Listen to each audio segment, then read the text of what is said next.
The country is running in blood and tears. You cannot go, the farmers cannot go to farm. Our traders cannot go to market. Worshippers cannot go to mosque, cannot go to churches. Then what are you legislating here? Mr. Speaker, if the government is not prepared to actually do the right thing that will protect the lives and property of our people, I urge on you, I urge on this honorable house, as a house of the people of Nigeria, to stand up to pay the supreme cost. And that is no more than to shut this house down and to call emergency on any legislative issue and wait until the right thing is taken by the government of the day. The responsibility of security, Mr. Speaker, of course, by the constitutional provisions, it is a sole responsibility, more of a sole responsibility to the center. I agree with whoever may say, of course, governors in the subnationals are also accountable and they must be held responsible for the security of lives and properties of their people. Mr. Speaker, I want to say that in virtually all of our constituencies, given the opportunity, everyone here can rise to tell you the account of what is happening. Mr. Speaker, it is not religious. Mr. Speaker, it is not even political. This fight and this menace of insecurity in Nigeria is something that does not have any identification of one's party or one's religion or one's tribe whatsoever. It is a calculated attempt to demoralize Nigerian state. And if care is not taken, Mr. Speaker, even for those of us who take politics more seriously, we'll have a very big question to answer at the end, because it is like this unnecessary insecurity going on.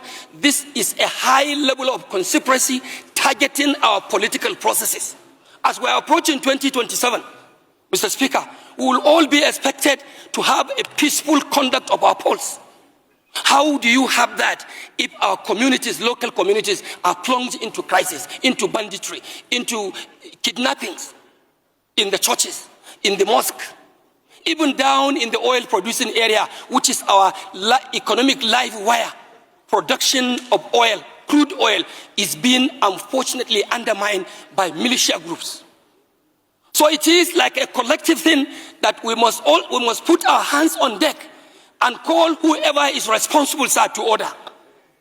Order, order, and order. And this house must not take for granted that we are not part of the government. If the government is wanting, this institution of the legislature is a component of the government itself. We have to look inward to ourselves and see what more of oversight functions, like some members have said, are we going to make? Are we going to provide? Mr. Speaker, we can even declare legislative emergency. Close the house, shut it up. Who are you legislating for? What laws are you making when the country is running in blood? The country is running in blood and tears. You cannot go, the farmers cannot go to farm. Our traders cannot go to market. Worshippers cannot go to mosque, cannot go to churches. Then what are you legislating here? Mr. Speaker, if the government is not prepared to actually do the right thing that will protect the lives and property of our people, I urge on you, I urge on this honorable house, as a house of the people of Nigeria, to stand up to pay the supreme cost. And that is no more than to shut this house down and to call emergency on any legislative issue and wait until the right thing is taken by the government of the day. Mr. Speaker, I also want to believe we are equally responsible. We should also go down to our constituencies and lead civil organizations, like the civil vigilante. Let's go and reorganize our vigilante groups. We take commands and take charges of such civil organizations to see how we can salvage and protect our country, Nigeria. What is happening today, Mr. Speaker, is not just to call for mere security or an average performance of security agencies. What we expect of Nigerian government, no more, no less, my Speaker, is to have absolute security. It's for us to have absolute safety. Mr. Speaker, Nigeria must have absolute protection of the lives and property of our own people. This is my take, Mr. Speaker. And I also want to use the opportunity to tell you that my immediate constituency, which is enclaved at the southern part of my state, Kano, is also undergoing serious danger, because in the constituency we have what we call the huge Polgore Game Reserve, lying in between Kaduna State, Plateau State, Bauchi State, through Ningi and Bura, Mr. Speaker, and also contacting some part of Jigawa State to the axis of Turkey. This place used to be a tourist attraction. Many people come in, including tourists from abroad. But because of the dilapidating security situation in my state, Mr. Speaker, today, abduction and kidnappings, not only in the forest, in our homes, has become a daily affair, a daily occurrence. Just like what the pharmacist may prescribe to you in the hospital to ask you to take Panadol once in the day, in the morning, one in the afternoon, and another one in the evening. That is how kidnapping is so prevalent in my federal constituency. This place that used to be an attraction for tourists, it has now become like an extension of the Sambiza forest in Borno State. So we have to definitely do something. Mr. Speaker, I may not have enough time to continue my submissions, but I want to thank you so much for giving our members this opportunity to speak. And I also want to urge members to continue in the spirit we have started. I have not seen anybody here speaking as a southern member of the House of Reps. I have not seen anyone here speaking as a northern member of the House of Reps. I am the leader of the Northern Caucus, Northern Regional Caucus. I am also not speaking as a member representing the northern part of this country.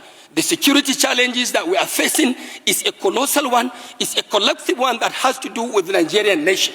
And we must step up to that expectation and deal with this matter once and for all. Mr. Speaker, I want to thank you, and I want to thank honorable members for listening to me. And I also want to further tell you that I have not lost my hope in the renewed hope agenda. I'm still a proud member of the APC. No, we can see it from your cap. While I commend the celebrated Honorable Dodugwa, it is important to note that we are the hope of Nigerians, the parliament.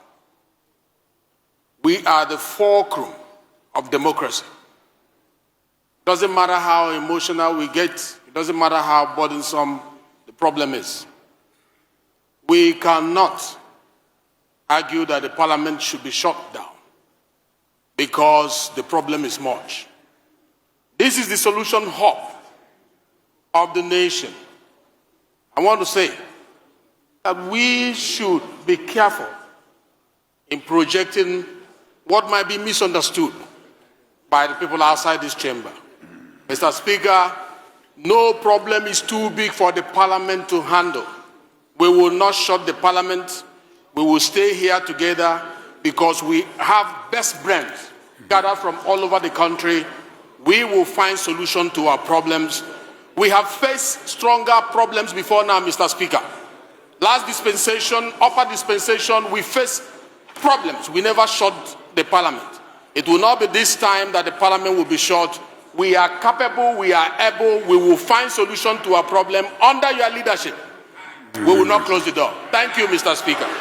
Thank you, Your Excellency. Opinion, just like you made your own opinion.